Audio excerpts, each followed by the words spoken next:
ರಾಜ್ಯದ ಮಹಿಳೆಯರಿಗೆ good news ಸಿಗ್ತಾ ಇದೆ. ಬಾಕಿಯ 3 ಕಂತುಗಳ ಹಣ ಒಟ್ಟಿಗೆ ಬಿಡುಗಡೆಯಾಗೋದಕ್ಕೆ ಅನುಮೋದನೆ ಸಿಗ್ತಾ ಇದೆ. ಹಣ ಬಿಡುಗಡೆಗೆ ಹಣಕಾಸು ಇಲಾಖೆ ಅನುಮೋದನೆ ಕೊಟ್ಟಿದೆ. ರಾಜ್ಯದ ಮಹಿಳೆಯರಿಗೆ ಗುಡ್ ನ್ಯೂಸ್ ಸಿಗ್ತಾ ಇದೆ. ಹಣ ಬಿಡುಗಡೆ ಆಗಿಲ್ಲ ಅಂತ ಎದುರು ನೋಡ್ತಾ ಇದ್ರು. ಈಗ 3 ತಿಂಗಳ ಬಾಕಿ ಹಣ ಬಿಡುಗಡೆ ಆಗ್ತಾ ಇದೆ. ಹಣ ಬಿಡುಗಡೆಗೆ ಹಣಕಾಸು ಇಲಾಖೆ ಅನುಮೋದನೆಯನ್ನ ಕೊಟ್ಟಿದೆ. ಈಗ ಮೇ ತಿಂಗಳಲ್ಲಿ 3 ಕಂತುಗಳ ಹಣ ಬಿಡುಗಡೆಗೆ ಸಜ್ಜಾಗಿದೆ. ಬೆಳಗಾವಿಯಲ್ಲಿ ಸಚಿವೆ ಲಕ್ಷ್ಮೀ ಹೆಬ್ಬಾಳ್ಕರ್ ಹೇಳಿಕೆ ಕೊಟ್ಟಿದ್ದಾರೆ. ಮೇ ತಿಂಗಳಲ್ಲಿ ಮೊದಲು 3 ವಾರಗಳಲ್ಲಿ ಹಣ ಬಿಡುಗಡೆಯಾಗುತ್ತೆ. ಮೇ ತಿಂಗಳ ಮೊದಲ 3 ವಾರಗಳಲ್ಲಿ ಬಾಕಿ ಹಣ ಬಿಡುಗಡೆಯಾಗುತ್ತೆ ಅಂತ ಈಗ ರಾಜ್ಯದ ಮಹಿಳೆಯರಿಗೆ ಗುಡ್ ನ್ಯೂಸ್ ಅನ್ನ ಕೊಟ್ಟಿದ್ದಾರೆ. ಈಗಾಗಲೇ ಬಾಕಿ ಹಣ ಬಿಡುಗಡೆಯಾಗಿಲ್ಲ. ಎದುರು ನೋಡ್ತಾ ಇತ್ತು, ಆಗ ಬರುತ್ತೆ ಈಗ ಬರುತ್ತೆ ಅಂತ. ಯಾವಾಗ ಬರುತ್ತೆ ಎನ್ನುವ ಅಧಿಕೃತ ಮಾಹಿತಿ ಈಗ ಬರ್ತಾ ಇದೆ.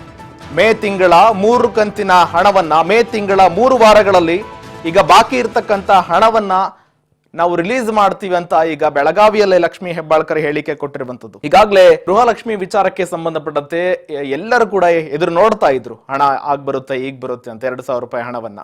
ಜೊತೆಗೆ ಅವರು ಕೂಡ ನಾವು ಬೇರೆ ಬೇರೆ ವಿಚಾರಕ್ಕೆ ಸಂಬಂಧಪಟ್ಟಂತೆ ಕೂಡ ಆ ಹಣವನ್ನ ಈ ವಿಧಾನದಲ್ಲಿ ಬಳಕೆ ಮಾಡಿಕೊಳ್ಳೋಣ ಅಂತ ಕೂಡ ಒಂದು ಪ್ಲಾನ್ ಅನ್ನ ಒಂದು ವಿಧಾನವನ್ನ ಕೂಡ ಹಾಕಿಕೊಂಡಿರ್ತಾರೆ. ಈಗ ಆ ಹಣ ಬಿಡುಗಡೆಯಾಗಿಲ್ಲ. ಸುಮಾರು 3 ತಿಂಗಳಾಯ್ತು, 4 ತಿಂಗಳ ಹತ್ರ ಆಗ್ತಾನೆ ಬಂತು.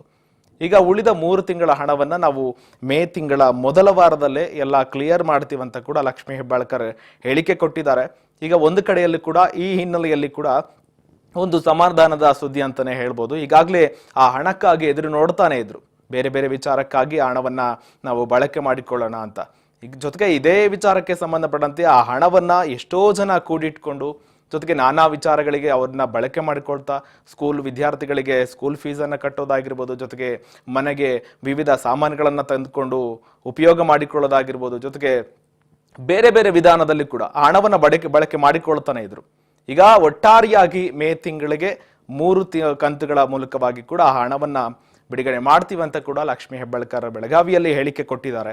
ನೋಡ್ಬೇಕಾಗುತ್ತೆ, ಅಥವಾ 3 ತಿಂಗಳಿಗೆ ಏನು ಮೇ ತಿಂಗಳಲ್ಲಿ ಬಂದು ತಲುಪುತ್ತಾ ಅಥವಾ ಮತ್ತಷ್ಟು ತಿಂಗಳಿಗೆ ಏನು ತಡ ಆಗುತ್ತಾ ಅನ್ನೋದನ್ನ ಕೂಡ ಕಾದಷ್ಟೇ ನೋಡ್ಬೇಕಾಗುತ್ತೆ. ಈಗ ಬೆಳಗಾವಿಯಲ್ಲಿ ಈ ಬಗ್ಗೆ ಕ್ಲಾರಿಫಿಕೇಶನ್ ಅನ್ನ ಲಕ್ಷ್ಮೀ ಹೆಬ್ಬಾಳ್ಕರ್ ಕೊಟ್ಟಿದ್ದಾರೆ.